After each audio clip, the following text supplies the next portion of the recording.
They always told us that loyalty would be rewarded, that hard work would speak for itself, that if you kept your head down and delivered results, the system would take care of you.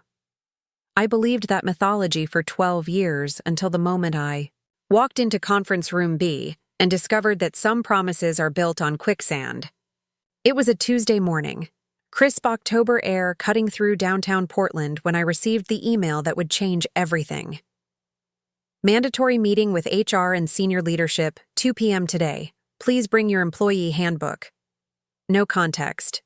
No warning. Just corporate speak wrapped around what felt like a trap. The irony wasn't lost on me as I sat in my corner office on the 14th floor of Meridian Defense Solutions, watching cargo ships navigate the Columbia River below. 12 years ago, I'd returned from my third deployment in Afghanistan with a Purple Heart, a limp that only showed when it rained, and a determination to build something meaningful in the civilian world. Meridian had recruited me specifically for my military background, my security clearance, and my ability to manage complex government contracts under pressure. They'd called me their strategic asset, their bridge between military and corporate culture. My name is Chen, and at 34, I'd already climbed higher in defense contracting than most people manage in entire careers. I held a top secret clearance, spoke 3 languages fluently, and had personally negotiated over $200 million in federal contracts. My team of 18 specialists respected me not because of my rank, but because I'd earned every promotion by solving problems others couldn't touch. When Hurricane Maria devastated Puerto Rico, I'd coordinated emergency communications equipment delivery in 72 hours. When a critical satellite system failed during a NATO exercise, I'd worked 18-hour days for 2 weeks to implement a backup solution that saved the mission and Meridian's reputation. The military had taught me precision, discipline, and how to read situations before they exploded. Corporate America had taught me patience, politics, and the delicate art of managing egos while delivering results. I thought I'd mastered both worlds until that Tuesday afternoon, when I learned that some battles can't be won with competence alone. I'd started my day reviewing the quarterly defense spending report, identifying opportunities for our cybersecurity division to expand into emerging threat assessment. The numbers were strong, the pipeline was full, and my latest project, a predictive analysis system for supply chain vulnerabilities, had just received preliminary approval from the Pentagon.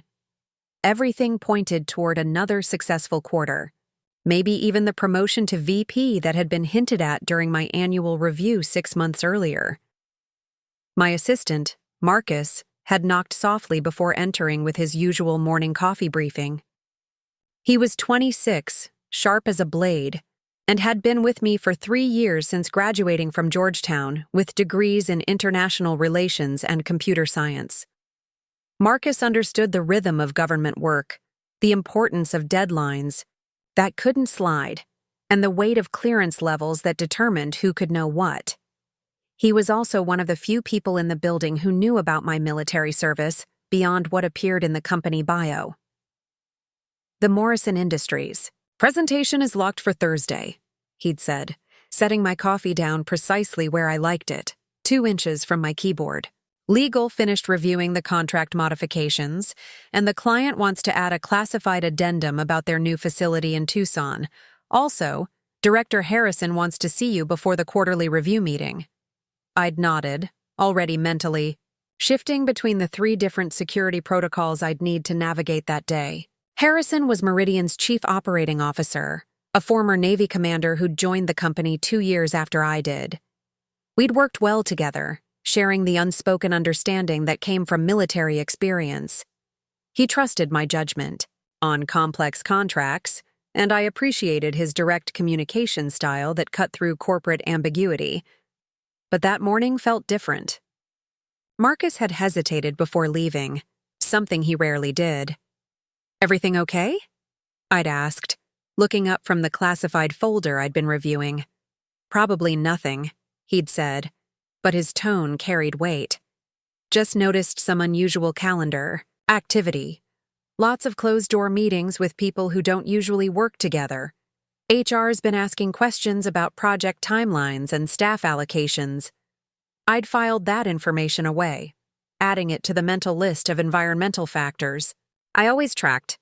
In the military, situational awareness could mean the difference between life and death. In corporate America, it often meant the difference between career advancement and career suicide. Something was shifting in the building's ecosystem, but I couldn't identify the threat yet. The morning had progressed normally until 11:47 a.m. when the email arrived. I'd read it 3 times, each pass revealing new layers of corporate language that said everything and nothing. Mandatory meetings were rare at Meridian, especially ones that included both HR and senior leadership. The request to bring my employee handbook felt particularly ominous, like being asked to bring your own blindfold to an execution. I'd spent my lunch hour reviewing my personnel file, double-checking my performance metrics, and trying to identify any potential issues that might warrant executive attention.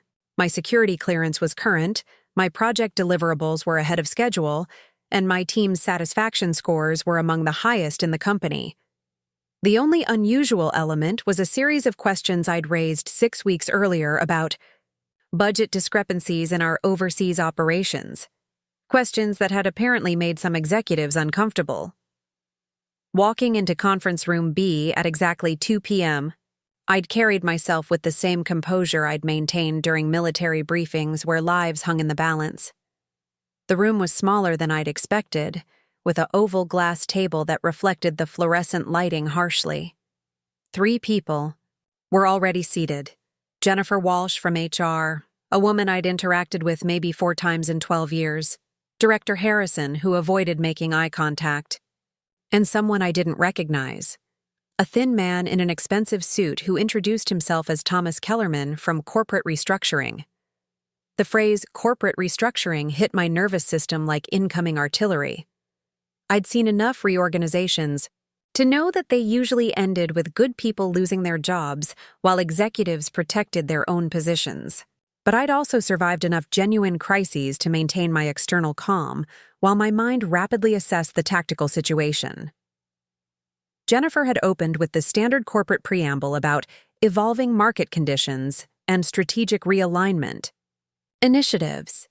She'd spoken in the carefully modulated tone that HR professionals use when delivering bad news, each word precisely chosen to minimize legal liability while maximizing emotional distance.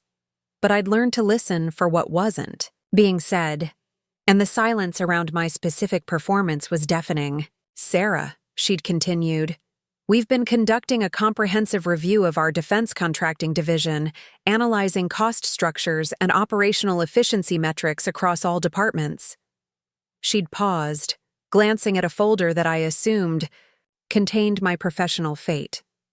"While your technical contributions have been valuable, recent budget pressures require us to make some difficult decisions about compensation structures."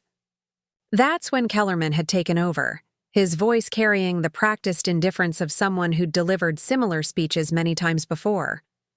"We're implementing a new tiered compensation model that better aligns individual pay scales with current market realities. For your position, this means a restructuring of your base salary to $65,000 annually, effective immediately." The number had hung in the air like smoke from an explosion. 65,000. I'd been earning 185,000, plus performance bonuses that usually pushed my total compensation over 200,000. They weren't offering a pay cut. They were offering financial annihilation. "The alternative," Kellerman had continued without pause, "is a voluntary separation package that includes 6 months of current salary and continuation of health benefits. We'll need your decision within 48 hours. I'd sat perfectly. Still, my military training automatically engaging the emotional control systems that had kept me functional during combat operations. Inside, my mind was calculating rapidly. Mortgage payments, my mother's assisted living costs, the student loans I'd been aggressively paying down, the emergency fund I'd built specifically because I understood how quickly life could change direction. But externally, I'd simply nodded once and asked, "May I review the documentation for these changes?" Jennifer had slid a manila folder across the table. Everything's outlined here, including the separation agreement terms. We understand this is a significant adjustment, but the company needs to remain competitive in a challenging marketplace. I'd taken the folder without opening it, knowing that whatever was inside had been crafted by lawyers whose only concern was protecting Meridian from potential lawsuits. I'll need to review this thoroughly before making any decisions. Of course, Harrison had said, speaking for the first time since I'd entered the room. His voice carried a note of something, regret, maybe, or discomfort with his role in this ambush. Take the time you need within the 48-hour window, as I'd stood to leave. Kellerman had added one final detail that felt like a blade between the ribs. We've already identified your replacement for the transition period. Someone with extensive corporate experience who can help streamline operations. Walking back to my office, I'd maintained the same steady pace I'd used when moving through hostile territory overseas. No rushing, no visible distress, nothing that would signal weakness or panic to anyone observing. But inside, I was conducting a tactical assessment of a situation that had suddenly become existential. 12 years of loyalty, of 60-hour weeks, of missing family gatherings to meet impossible deadlines, of building relationships with clients, who specifically requested to work with me. All of it reduced to a 48-hour ultimatum wrapped in corporate doublespeak. They'd calculated that I would either accept financial devastation or disappear quietly with their severance package and legally binding silence. What they hadn't calculated was that they were dealing with someone who'd been trained to find solutions when the situation appeared hopeless. Someone who understood that the most dangerous opponent is the one who has nothing left to lose. The documentation they'd given me read like a corporate autopsy report, each page methodically dissecting 12 years of my professional life into billable categories and cost reduction metrics. I spread the papers across my dining room table that evening, the same table where I'd once planned mission briefings during my reserve duty, now hosting a different kind of strategic analysis. The overhead light cast harsh shadows across charts that reduced my contributions to line items, my expertise to expendable overhead. The market analysis section particularly caught my attention, a collection of salary surveys and industry benchmarks that supposedly justified slashing my compensation by 65%. But the data felt manufactured, cherry-picked from sources that didn't account for security clearances, specialized knowledge, or the kind of client relationships that took years to build. They'd compared my role to generic project managers at civilian companies, ignoring the fact that I regularly handled classified materials worth millions of dollars and maintained relationships with Pentagon officials who trusted me personally. More troubling was the timeline. According to the restructuring documents, this comprehensive review had been ongoing for 6 months, exactly the period when I'd been raising questions about budget irregularities in our overseas operations. The correlation felt too precise to be coincidental. I'd identified approximately $3 million in questionable expenditures related to our Kabul office, money that seemed to disappear into administrative costs that couldn't be properly documented. My questions had been polite, professional, and routed through proper channels. I'd simply requested clarification on certain budget categories that didn't align with standard Defense Department accounting practices. The responses had been evasive, filled with bureaucratic language about evolving operational requirements and flexible resource allocation. Now, 6 months later, I was facing financial destruction under the guise of market-driven restructuring. I poured myself a glass of wine, a 2018 Pinot Noir I'd been saving for a celebration that would apparently never come, and began analyzing the separation agreement with the same methodical approach I'd once used to examine enemy positions. The language was carefully crafted to appear generous while actually being punitive. 6 months of salary sounded substantial until you considered that finding another position with my security clearance and specialization could easily take twice that long. The non-disclosure clause was particularly aggressive, prohibiting me from discussing any aspect of company operations, client relationships, financial performance, or internal processes, with anyone outside Meridian for a period of 3 years. Violation would result in immediate forfeiture of all severance benefits, plus potential legal action for damages. They weren't just buying my silence about the restructuring. They were ensuring I couldn't discuss the budget irregularities that had triggered this entire situation. The non-compete section was equally restrictive, preventing me from working for any defense contractor that had competed against Meridian in the past 5 years. Given the interconnected nature of the defense industry, this effectively banned me from working for 90% of potential employers in my field. The message was clear: take the pay cut and stay quiet, or leave the industry entirely. But, buried in the fine print, I discovered something they'd probably hoped I wouldn't notice. The restructuring documents referenced a strategic partnership initiative with a company called Blackwater Strategic Solutions, a firm I'd never heard of despite 12 years in the industry. According to the paperwork, this partnership would optimize operational efficiency through specialized personnel placement and resource management. I spent 2 hours researching Blackwater Strategic Solutions online, finding very little concrete information. Their website was professionally designed but vague, describing innovative solutions for complex operational challenges without specifying what they actually did. The leadership team photos showed executives with impressive credentials, but no meaningful track record in defense contracting.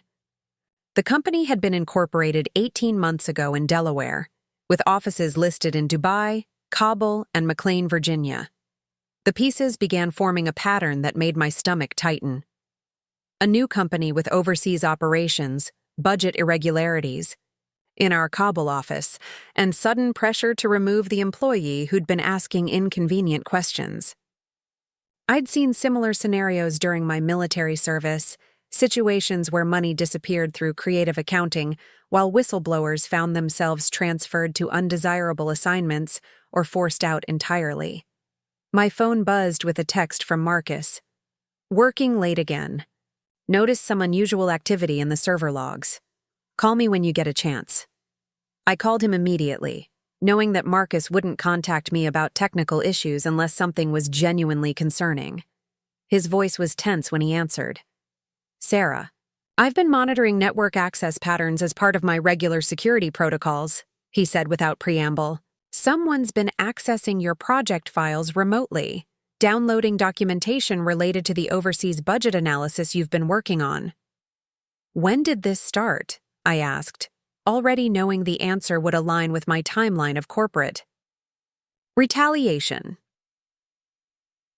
First instance was 6 weeks ago, right after you submitted your initial questions about the Kabul expenses. The access is coming from an IP address registered to a consulting firm in Virginia. I ran a trace. It's the same building where Blackwater Strategic Solutions is headquartered. The confirmation hit like a physical blow. They weren't just restructuring my position, they were systematically stealing my work while simultaneously destroying my ability to discuss it.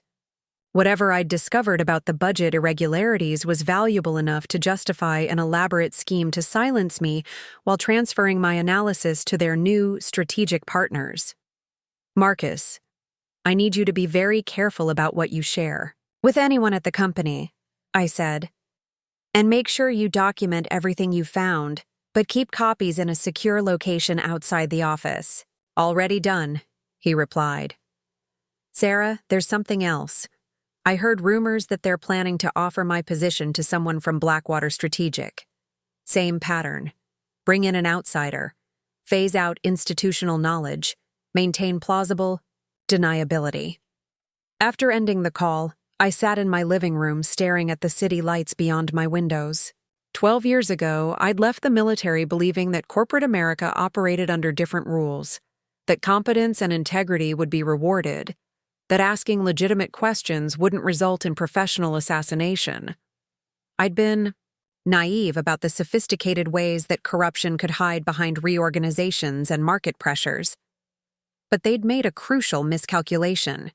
They assumed I would react like a typical corporate employee, shocked, intimidated, grateful, for whatever scraps they offered. They forgot that I'd been trained to operate in hostile environments, to think strategically under pressure, and to find solutions when conventional approaches failed. The 48-hour deadline was designed to force a panicked decision, to prevent me from conducting thorough analysis or seeking external advice.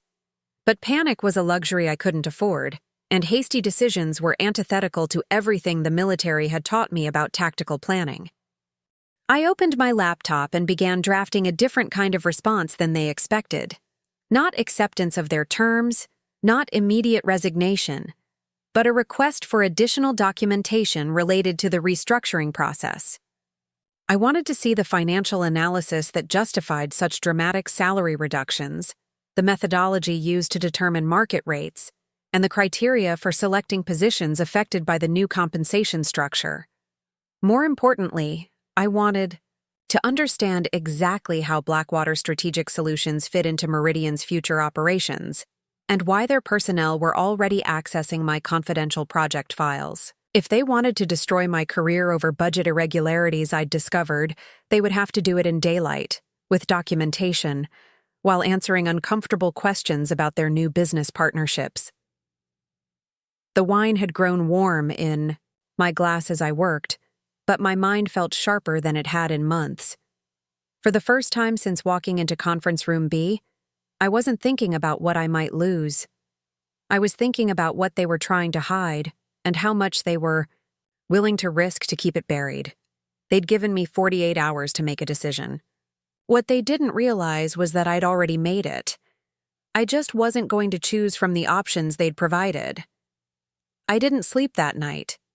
Instead, I spent the hours between midnight and dawn doing what the military had trained me to do when facing an impossible situation: gather intelligence, assess resources, and develop multiple contingency plans.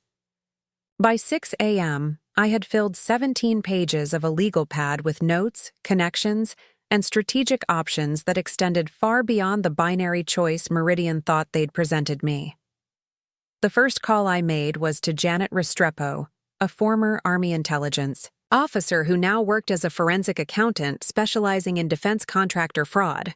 We'd served together briefly in Kandahar, where her ability to trace financial irregularities had uncovered a supply chain corruption scheme that saved lives and millions of taxpayer dollars.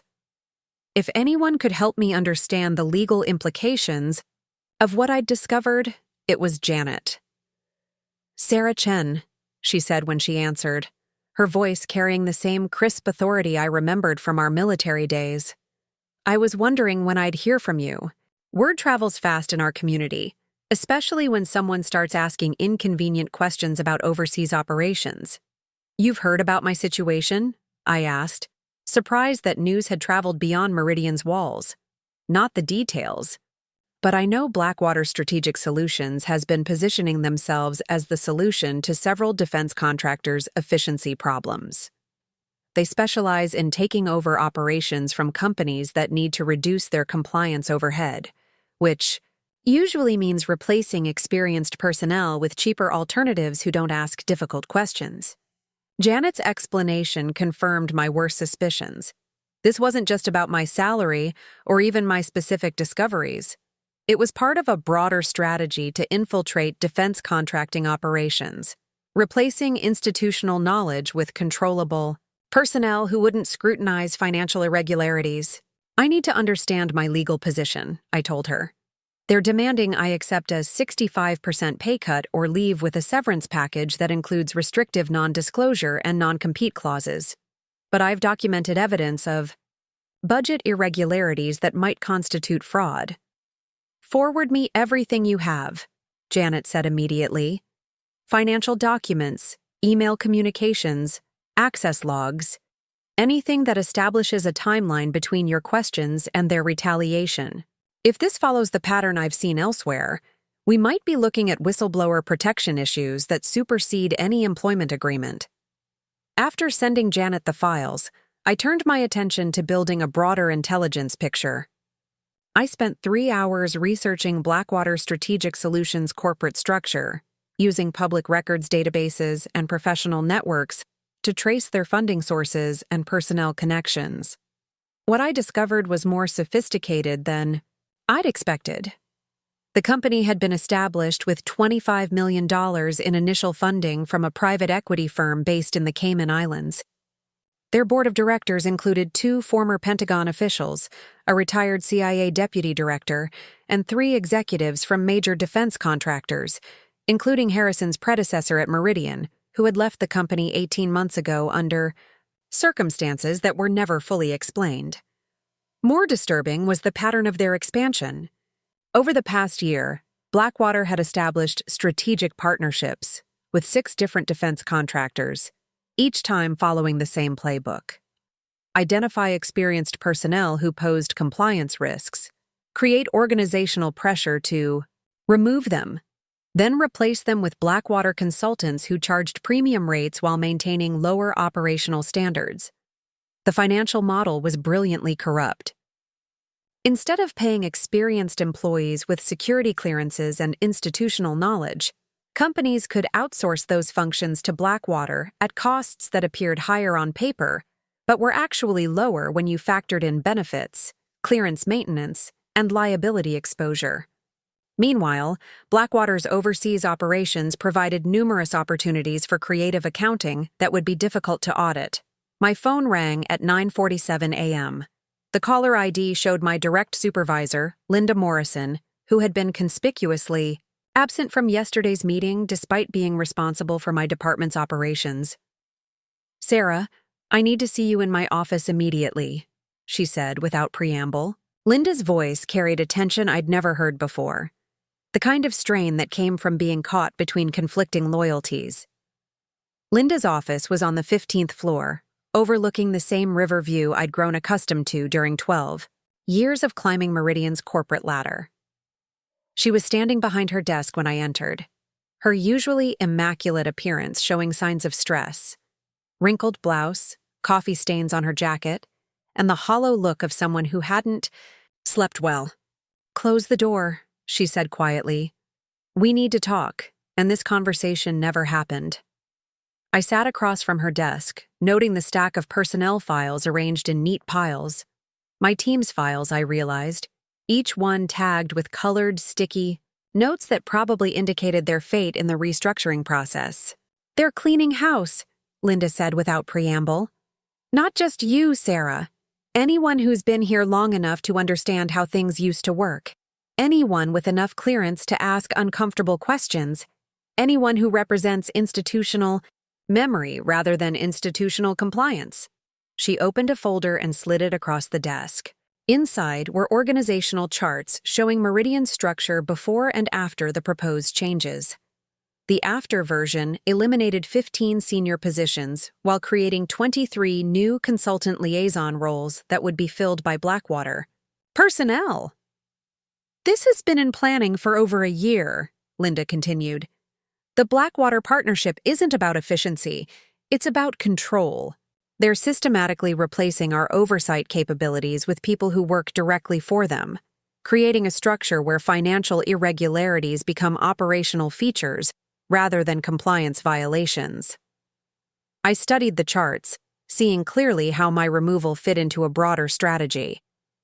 My position as Senior Project Manager for Government Relations would be eliminated, replaced by 3 junior associates who would report to a Blackwater consultant rather than directly to Meridian management. The new structure would fragment oversight responsibilities, making it virtually impossible for any single person to identify patterns of financial misconduct. "Why are you telling me this?" I asked, though I suspected I already knew the answer. "Because in 6 months, they'll come for me too," Linda said. "I'm 53 years old. I have 2 kids in college and my husband is fighting cancer. I can't afford to lose this job, but I also can't stand by and watch them destroy everything we've built here while stealing money from defense contracts that are supposed to protect American lives." She opened another folder, this one containing financial documents I'd never seen before. "These are the real budget reports for our overseas operations. The discrepancies you identified are just the tip of the iceberg. Over the past 18 months, approximately $12 million has been diverted through shell companies controlled by Blackwater's parent organization. The numbers were staggering, but the methodology was even more troubling. Money allocated for security equipment in Afghanistan was being redirected to consulting fees for companies that existed only on paper. Funds designated for personnel training were being transferred to operational support services that had no documented deliverables. It was a sophisticated embezzlement scheme disguised as legitimate business expenses. "I've been documenting everything," Linda continued, "but I needed someone with your clearance level and analytical background to confirm the patterns. When you started asking questions 6 weeks ago, I knew you'd identified the same irregularities I'd been tracking." "What do you want me to do with this information?" I asked, already knowing the answer would change everything. "File a formal complaint with the Defense Contract Audit Agency," she said. "Your termination under these circumstances, combined with the financial evidence, should trigger a full investigation. But you need to do it before you sign any agreement with HR. Once you accept their terms, your credibility as a whistleblower becomes compromised." The weight of the decision settled on my shoulders like combat gear. Heavy, necessary, and potentially life-saving for people I would never meet. If Linda's documentation was accurate, the money being stolen wasn't just corporate profit. It was funds allocated for equipment and services that could determine whether soldiers and civilians survived in hostile environments. "There's something else you need to know," Linda said, her voice dropping to barely above a whisper. "Marcus has been asking questions about server access patterns. They're planning to fire him this afternoon and immediately revoke his system privileges to prevent him from documenting any additional evidence." The revelation hit me like incoming fire. Marcus had been investigating the security breaches because I'd asked him to, and now he was facing termination for doing his job competently. The pattern was becoming clear. Anyone who posed a threat to the Blackwater operation would be systematically removed, their departures timed to prevent coordination or documentation of the broader scheme. "I need copies of everything," I told Linda. "Financial records, organizational charts, communication logs, anything that establishes the timeline and scope of what they're doing." She was already reaching into her desk drawer, pulling out an encrypted flash drive. "It's all here, plus additional documentation I've been collecting for the past year. But Sarah, once you take this information and act on it, there's no going back. They'll use every resource they have to destroy your reputation and ensure you never work in this industry again." I thought about the mortgage payments, my mother's assisted living costs, the financial security I'd worked 12 years to build. Then I thought about the soldiers who would receive substandard equipment because money had been diverted to consulting fees, about the families who might lose someone because funds for proper training had been stolen for private profit. I didn't survive 3 deployments in Afghanistan just to watch contractors steal money meant to protect American lives, I said, taking the flash drive. "They made a mistake when they assumed I would choose personal security over doing the right thing." Linda nodded, and for the first time since I'd entered her office, she smiled. "That's exactly what I hoped you'd say. Now we need to move fast. I'll try to delay Marcus's termination until you can file the complaint. But you probably have less than 24 hours before they realize what's happening and begin destroying evidence." As I left Linda's office, the encrypted drive felt heavier than any weapon I'd ever carried in combat. But unlike military operations, where the enemy was clearly identified and the mission parameters were defined, this battle would be fought in conference rooms and congressional hearings, with lawyers and auditors instead of soldiers. They'd given me 48 hours to accept destruction or disappear quietly. Instead, I was about to give them a war they hadn't prepared for, fought on terrain where my 12 years of military discipline and institutional knowledge became weapons they couldn't confiscate or neutralize. The call that would change everything was about to be made. The Defense Contract Audit Agency's headquarters in Fort Belvoir operates like a military installation disguised as a corporate office building. I'd been there twice before during routine contract reviews, But walking through those doors as a whistleblower felt like crossing into enemy territory where the rules of engagement had fundamentally shifted. The security checkpoint process took 45 minutes, longer than usual, I suspected, because my name had already been flagged in their system. Special Agent Patricia Valdez met me in the sterile conference room on the third floor at exactly 2:30 p.m., 36 hours before my deadline with Meridian's HR department. Valdez was perhaps 50, with the kind of controlled intensity that came from years of investigating cases where millions of taxpayer dollars disappeared into elaborate accounting schemes.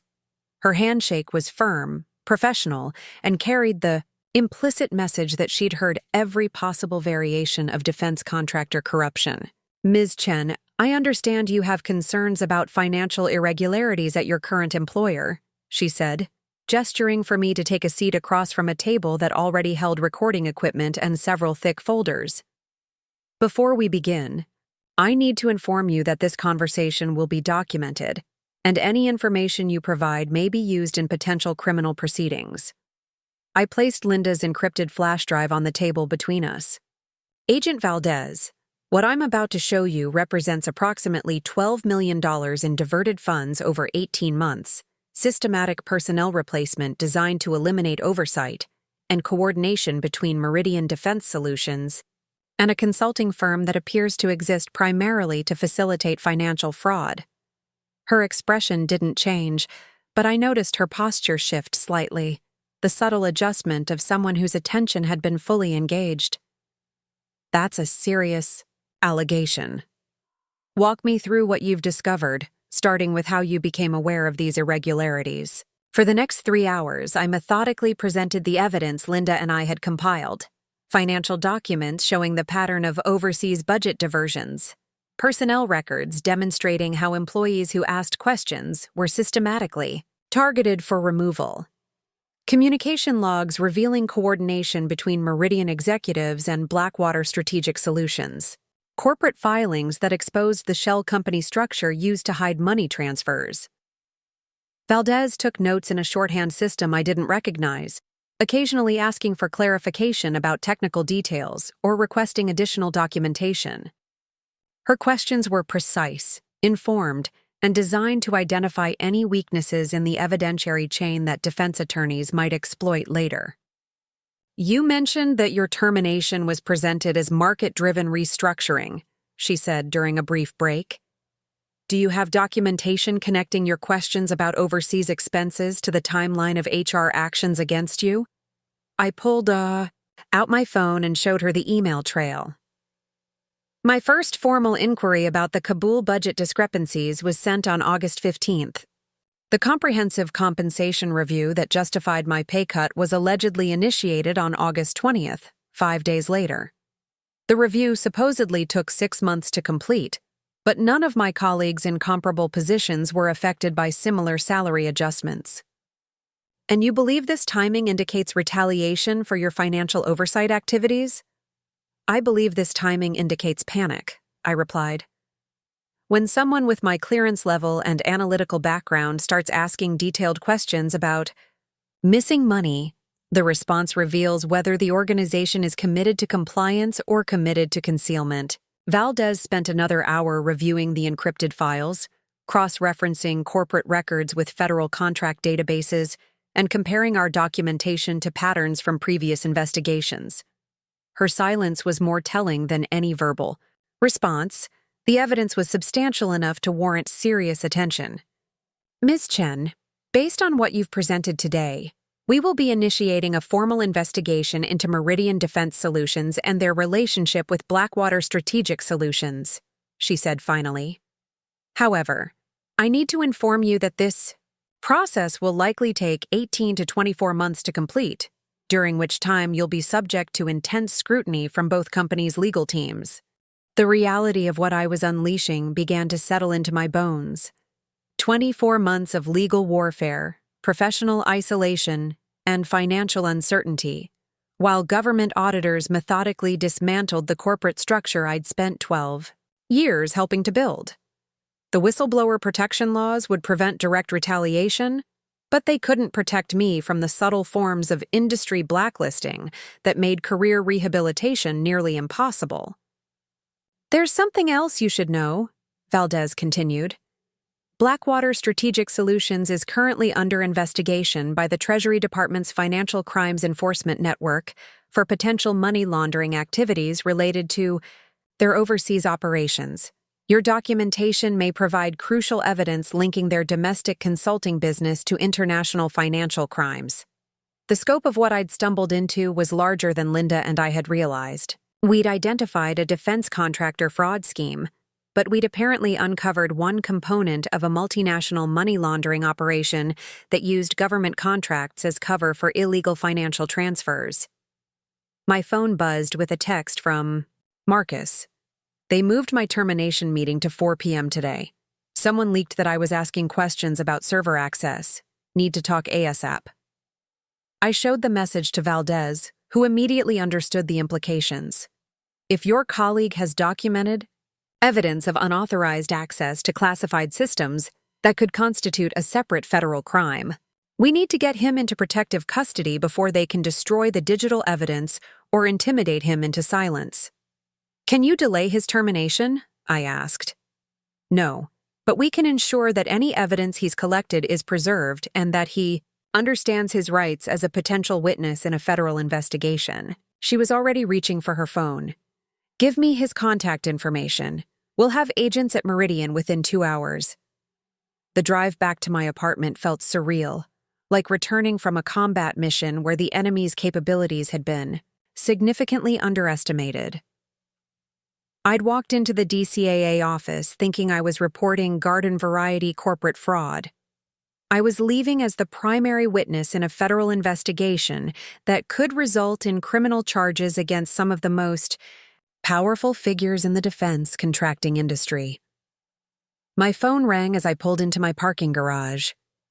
The caller ID showed a number I didn't recognize, but the area code was local to Washington, D.C. Ms. Chen, this is David Rodriguez from the Government Accountability Office, the voice said. I understand you filed a complaint today regarding financial irregularities at Meridian Defense Solutions.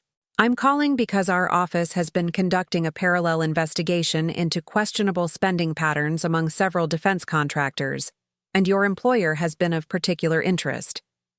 Another government agency, another investigation, another layer of complexity that I hadn't anticipated. How did you know about my complaint? I filed it less than 4 hours ago. Interagency cooperation, Rodriguez replied smoothly. When allegations involve both financial fraud and potential national security implications, information sharing becomes expedited.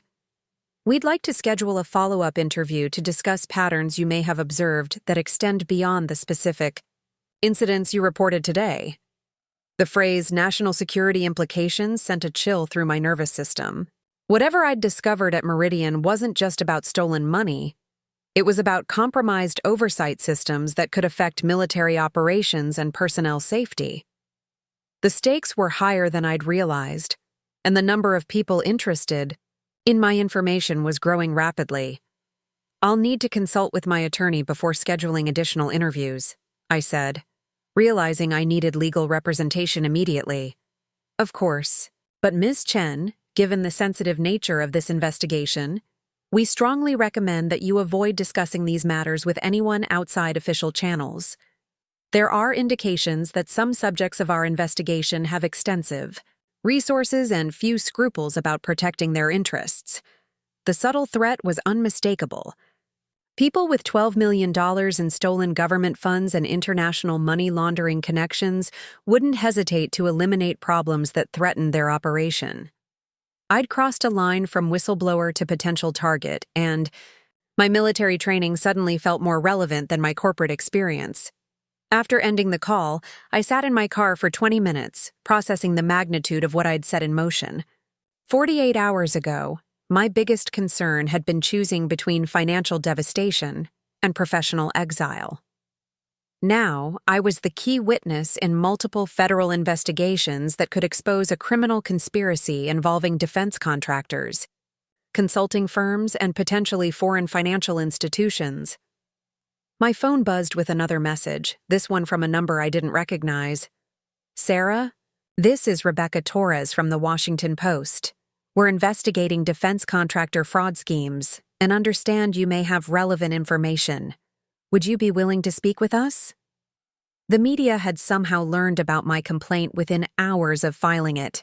Either government agencies leaked information more freely than I'd assumed, or someone with inside knowledge was monitoring federal investigation databases and alerting journalists to potentially significant cases. I didn't respond to the reporter's message, but I saved her contact information. If the legal process failed to produce meaningful accountability, public exposure might be the only way to ensure that the stolen money was recovered and the compromised oversight systems were repaired. As I finally walked up to my apartment, I noticed a white sedan parked across the street with two occupants who appeared to be watching my building. They could have been federal agents assigned to protect a key witness, private investigators hired by Meridian's legal team, or something more sinister arranged by people who had millions of reasons to ensure my silence. The 48-hour deadline I'd been given was now irrelevant. I'd made my choice, filed my complaint, and triggered a cascade of investigations that would determine whether justice prevailed or money won. But looking at that sedan, I realized the most dangerous phase of this battle was just beginning. Inside my apartment, I double-locked the door and began planning for a war I'd never trained to fight. The call came at 6:23 a.m., 40 minutes before my alarm was set to ring. I'd been sleeping fitfully, waking every few hours to check the street below for the white sedan that had been there when I'd gone to bed. The phone's harsh buzz cut through the pre-dawn silence like incoming artillery, and I answered without checking the caller ID. Sarah, it's Janet Restrepo. We need to meet immediately. Something's happened overnight that changes everything. Janet's voice carried an urgency I'd rarely heard during our military service, the kind of controlled alarm that preceded emergency evacuations or incoming attacks. I was already reaching for clothes before she finished speaking. What happened? I asked, pulling on jeans and a sweater while balancing the phone against my shoulder. Blackwater Strategic Solutions filed for Chapter 11 bankruptcy protection at 11:47 p.m. last night, claiming sudden financial insolvency due to unforeseen market conditions. Their Dubai and Kabul offices were evacuated yesterday afternoon, with all personnel reportedly transferred to other assignments. Most importantly, their servers were wiped clean before federal agents could execute search warrants. The implications hit me like a physical blow. In less than 24 hours after my complaint to the DCAA, the primary target of the investigation had essentially vanished, taking crucial evidence with them. Either their intelligence network was sophisticated enough to monitor federal law enforcement activities in real time, or someone with access to the investigation had warned them. Where do you want to meet? I asked, already grabbing my keys, and the backup copies of documentation I'd prepared the night before. Starbucks on Vermont Avenue, the one near the metro station. Come alone and watch for surveillance. If Blackwater had advance warning about the federal investigation, they know you're the primary source. The 20-minute drive to Vermont Avenue felt like navigating through a combat zone where the enemy positions were invisible, but certainly present. I took an indirect route, using techniques I'd learned during convoy operations in Afghanistan to identify potential followers. The white sedan didn't reappear, but I noticed a dark SUV that seemed to match my speed through 3 different neighborhoods before finally disappearing into morning commuter traffic. Janet was already seated in the back corner of the Starbucks. When I arrived, positioned with clear sightlines to both entrances and her back against a wall, standard defensive positioning that told me she was taking the security threat seriously. She looked older than I remembered, stress lines around her eyes that hadn't been there during our military service. Sit facing the door, she said as I approached. We need to be able to see anyone who comes in. I took the chair opposite her, noting that she'd chosen a table far enough from other customers to prevent eavesdropping, but close enough to blend into the morning coffee crowd. Her laptop was open, but the screen was angled away from anyone who might try to observe our conversation. "Show me what you've learned," I said without preamble. Janet turned the laptop toward me, revealing a complex flowchart that traced financial transfers between dozens of shell companies, offshore accounts, and legitimate defense contractors. Blackwater Strategic Solutions appeared at the center of the web, but the money trails extended to organizations I'd never heard of in countries I couldn't immediately identify. "The bankruptcy filing is a smokescreen," she explained, keeping her voice low. "Blackwater's parent company is registered in the British Virgin Islands, with subsidiary operations in 12 different countries. The Chapter 11 protection only applies to their U.S. operations, which held less than 5% of their actual assets." She clicked through several screens of financial data, showing how money had been systematically extracted from U.S. defense contracts and transferred through a series of international accounts before disappearing into investment vehicles that would be nearly impossible to trace or recover. "Your documentation from Meridian was the missing piece that connected their domestic fraud to the international money laundering operation," Janet continued. "But filing the DCAA complaint triggered their exit strategy. They've been preparing for this contingency for months." The sophistication of the operation was staggering. This wasn't opportunistic theft by corrupt executives. It was a carefully planned intelligence operation designed to extract maximum value from defense contracts, while maintaining plausible deniability and multiple escape routes. "Who's behind it?" I asked, though I suspected the answer would be more complex than a simple list of names.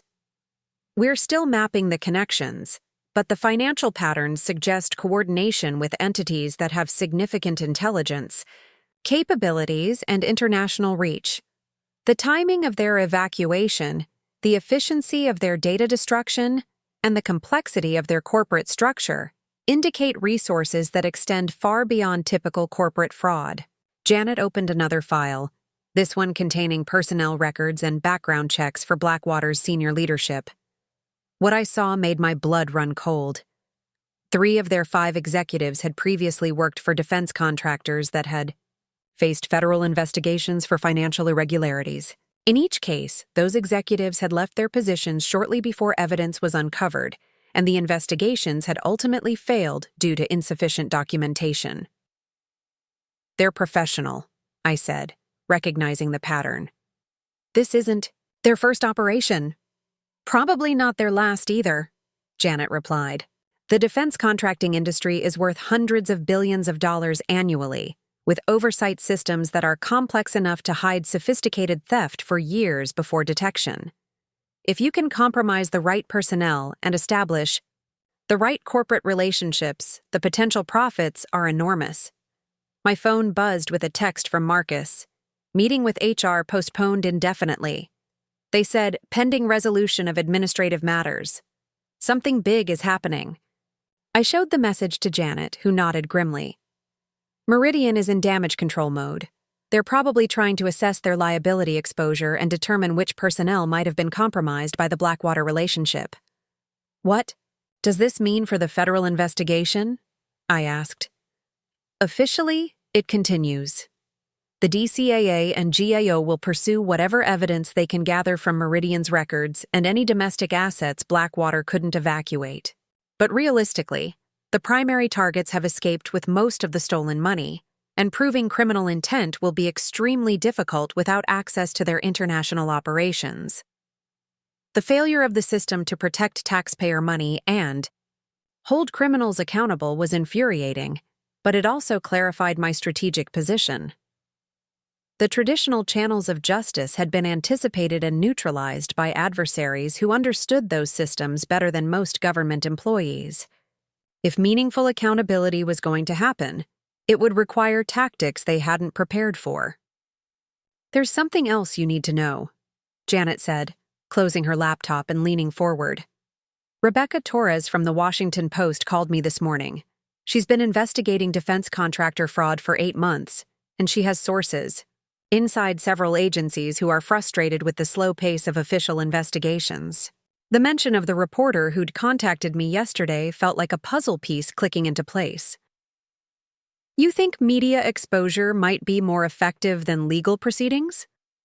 I think media exposure might be the only way to ensure this story doesn't disappear along with Blackwater's offshore accounts, Janet replied. Torres has a reputation for thorough investigative work, and she's broken several major stories about government contractor misconduct. More importantly, public attention makes it much harder for agencies to quietly close investigations without meaningful results. The idea of going public with the story terrified and energized me in equal measure. Military training had emphasized operational security and need-to-know information sharing. Corporate experience had reinforced the importance of controlling narratives and managing public relations carefully. But neither environment had prepared me for a situation where traditional institutions had been systematically compromised by adversaries who understood their weaknesses. What are the risks? I asked. Personal and professional destruction if the story doesn't gain traction, Janet said bluntly. Blackwater's associates have significant resources and few moral constraints. They've already demonstrated their ability to monitor federal investigations and execute complex evacuation plans. Attacking your credibility or ensuring your silence would be relatively simple by comparison. She paused, studying my face carefully. But the alternative is watching them disappear completely while retaining the capability to repeat this operation. With other defense contractors, the money they've stolen funds equipment and services that protect American military personnel. Every dollar they've diverted represents potential risk to soldiers in combat zones. The weight of that responsibility settled on my shoulders like the familiar burden of combat gear. During my deployments, the consequences of failure were immediate and visible. People died when equipment failed or intelligence was compromised. This situation felt more abstract, but the ultimate stakes were equally high. I need to think about this, I said, but even as I spoke the words, I knew my decision was already made. Don't take too long, Janet warned. Torres is working on her story with or without your cooperation. Having control over your own narrative is better than letting someone else tell it for you. As we prepared to leave, Janet handed me a small device that looked like a standard USB drive. This contains everything I've been able to compile about the Blackwater operation, plus contact information for sources who might be willing to provide additional background information. But Sarah, once you use this information publicly, there's no going back to your old life. Walking back to my car, I felt the weight of the USB drive in my pocket like a grenade with the pin partially pulled. The evidence it contained could expose a criminal conspiracy that had stolen millions of taxpayer dollars, but using it would almost certainly end my career in defense contracting and make me a permanent target for people with international resources and flexible morals. The white sedan was waiting in my apartment complex parking lot when I returned home, its occupants now openly visible and making no effort to appear inconspicuous. The message was clear. They wanted me to know I was being watched, that my movements were monitored, and that my safety depended on making the right choices about what information I shared and with whom. I parked directly across from them and walked to my apartment without looking back, but my military training was already calculating defensive positions, escape routes, and the tactical implications of being under surveillance by people whose intentions were unknown. The battle I'd started by filing a federal complaint was evolving into something larger and more dangerous than I'd anticipated. Inside my apartment, I sat at my kitchen table with Janet's USB drive and my phone, staring at Rebecca Torres's contact information. The choice wasn't between safety and danger. That option had disappeared when I'd walked into the DCAA office yesterday. The choice was between passive victimhood and active resistance, between letting criminals escape with stolen money or ensuring their actions faced public scrutiny. I picked up my phone and began typing a message to the reporter. The war was about to move to a battlefield where the weapons were words and the ammunition was truth. But the stakes remained as high as any combat operation I'd ever faced. Rebecca Torres arrived at the small cafe in Arlington exactly on time. carrying a worn leather messenger bag and the focused intensity of someone who'd spent years pursuing stories that powerful people preferred to keep buried. She was younger than I'd expected, perhaps 35, with sharp eyes that seemed to catalog every detail of our surroundings while maintaining steady eye contact during our conversation. "Ms. Chen, I appreciate you reaching out," she said, settling into the booth across from me. "I've been investigating defense contractor irregularities for the better part of a year, and your situation appears to connect several threads I've been following independently." I slid Janet's USB drive across the table, along with printed copies of the most damning financial documents. "What you're looking at represents approximately $12 million in diverted funds over 18 months, systematic personnel, replacement to eliminate oversight, and coordination between multiple companies to facilitate ongoing fraud." Torres examined the documents methodically, her expression remaining neutral even as she encountered evidence that would have shocked most readers. Her questions were precise and informed, demonstrating familiarity with defense contracting procedures and federal oversight systems that most journalists wouldn't possess. "The bankruptcy filing complicates the story," she said after reviewing the financial transfers. "Blackwater's evacuation suggests they anticipated federal investigation, which raises questions about information security within the agencies you contacted, or suggests they have sources inside those agencies," I replied. The timing was too precise to be coincidental. Torres nodded, making notes in a shorthand system I didn't recognize. "I've been tracking similar patterns with 3 other defense contractors over the past 8 months. Personnel with oversight responsibilities being systematically removed, consulting relationships with companies that provide minimal documented services, and financial irregularities that disappear when questioned." The revelation that this was part of a broader pattern both validated my concerns and intensified my worry about the scope of the conspiracy. If multiple defense contractors were being systematically compromised, the implications for national security extended far beyond the money being stolen. "What do you need from me to publish this story?" I asked. "On-the-record confirmation of your experiences, documentation that can be independently verified, and willingness to stand behind your allegations when Meridian's legal team responds," Torres said, "because they will respond, aggressively and personally." The warning was unnecessary. I'd already accepted that my career in defense contracting was over the moment I'd filed the DCAA complaint. The question now was whether my sacrifice would produce meaningful accountability or simply serve as a cautionary tale for other potential whistleblowers. "I'll go on the record," I said. "But I want to ensure the story emphasizes the national security implications, not just the financial fraud. The money being stolen funds equipment and services that protect American military personnel." Torres spent the next 3 hours conducting a detailed interview, recording our conversation and taking extensive notes about timelines, personnel changes, and financial irregularities. Her questions revealed preparation that extended far beyond our meeting. She'd clearly researched Meridian's contract history, Blackwater's corporate structure, and the regulatory framework governing defense contractor oversight. "The story will publish Sunday morning," she said as we prepared to leave. "I'm coordinating with editors to ensure maximum impact and following up with congressional sources who have oversight responsibilities for defense spending." Walking back to my car, I felt the strange mixture of relief and apprehension that followed major tactical decisions in combat situations. The die was cast, the operation was in motion, and the outcome would depend on factors beyond my direct control. My phone rang as I reached my apartment complex. The caller ID showed Harrison's direct line at Meridian, the first contact I'd received from my employer since the ultimatum meeting 2 days earlier. "Sarah, we need to talk immediately," Harrison said without preamble. "There have been developments regarding your employment situation that require urgent discussion." "What kind of developments?" I asked, noting that the white sedan was no longer in the parking lot. "The kind that are better discussed in person. Can you come in this afternoon?" The invitation felt more like a trap than an opportunity for meaningful dialogue, but curiosity about their strategy compelled me to accept. "I'll be there in an hour."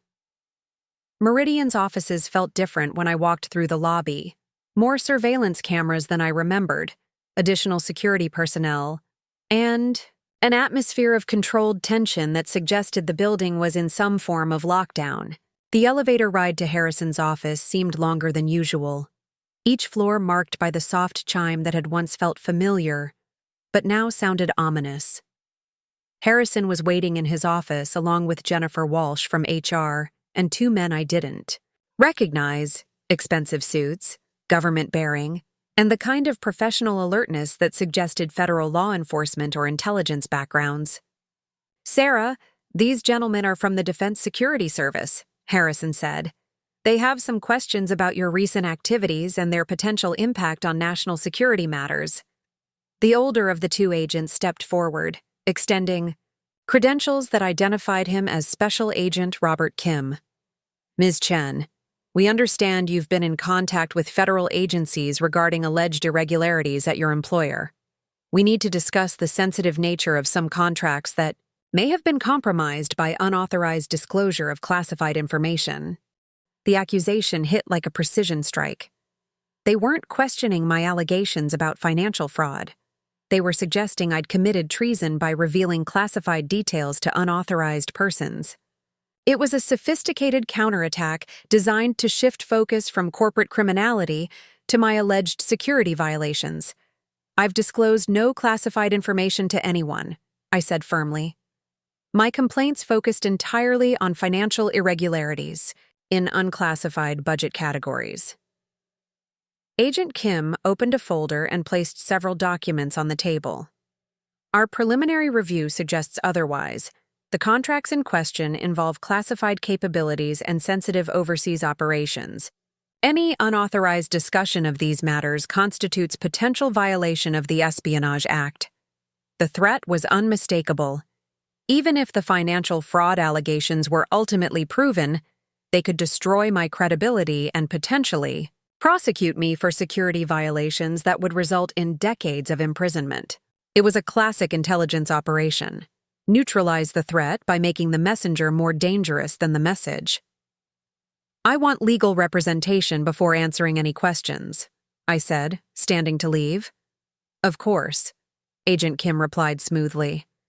"But Ms. Chen, given the serious nature of these allegations, we'll need to suspend your security clearance pending investigation. That will, of course, impact your ability to work in your current field." The systematic destruction of my professional life was accelerating beyond anything I'd anticipated. Federal agencies that should have been investigating corporate fraud were instead questioning my patriotism and threatening my freedom. The sophistication of the response suggested coordination between Meridian's legal team and intelligence officials who understood how to weaponize national security concerns against whistleblowers.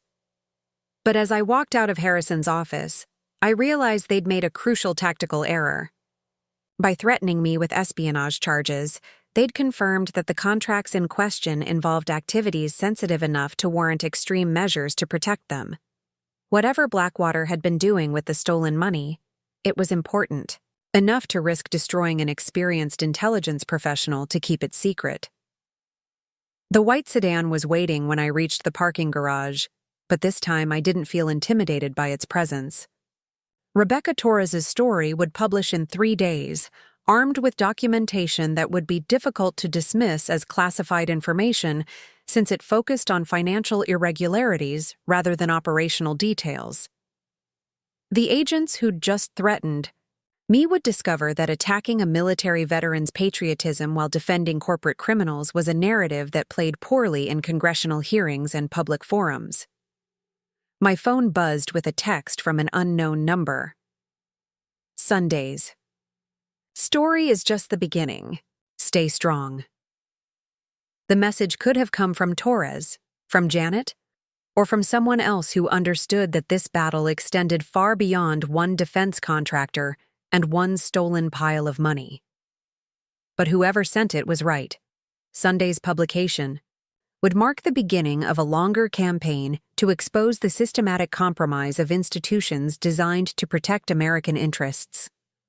Drove home through the gathering dusk, past federal buildings where honest officials were probably working late to investigate crimes they didn't fully understand, past corporate offices where executives were probably coordinating legal strategies to minimize accountability for theft they'd actively facilitated. The city looked the same as it had a week ago, but I now understood how much corruption could hide behind familiar facades. 3 days later, Rebecca Torres's story appeared on the front page of the Washington Post under the headline, Defense. Contractor fraud network diverted millions while targeting oversight personnel. The article methodically documented the financial irregularities I'd discovered, the systematic personnel changes that had eliminated experienced oversight, and the international money laundering operation that had allowed criminals to escape with taxpayer funds. More importantly, the story sparked congressional investigations that couldn't be quietly closed when evidence disappeared. Public attention ensured that federal agencies would face scrutiny for their handling of the case, and media coverage made it impossible for other defense contractors to ignore the vulnerabilities in their own oversight systems. My career in defense. Contracting ended permanently, but the battle I'd started ultimately exposed a criminal network that had stolen hundreds of millions of dollars from multiple companies over several years. The price of speaking truth to power was higher than I'd anticipated, but the cost of remaining silent would have been measured in compromised national security and continued theft from programs designed to protect American lives. Sometimes the most important victories aren't the ones that restore what you've lost. They're the ones that prevent others from experiencing the same betrayal. The call that changed everything wasn't the one that saved my job. It was the one that saved the integrity of systems bigger than any individual career. If you've stayed with Sarah's story until the end, you understand that real courage isn't about dramatic gestures. It's about choosing principle over convenience when everything is on the line. Her journey from corporate loyalty to whistleblower shows us that sometimes the most powerful response to betrayal isn't revenge, but ensuring the truth reaches people who can act on it. Drop a comment sharing what moment in Sarah's story resonated most with you. And don't forget to subscribe because the most important battles for justice often happen in places where no one's watching, until someone brave enough decides the world needs to see.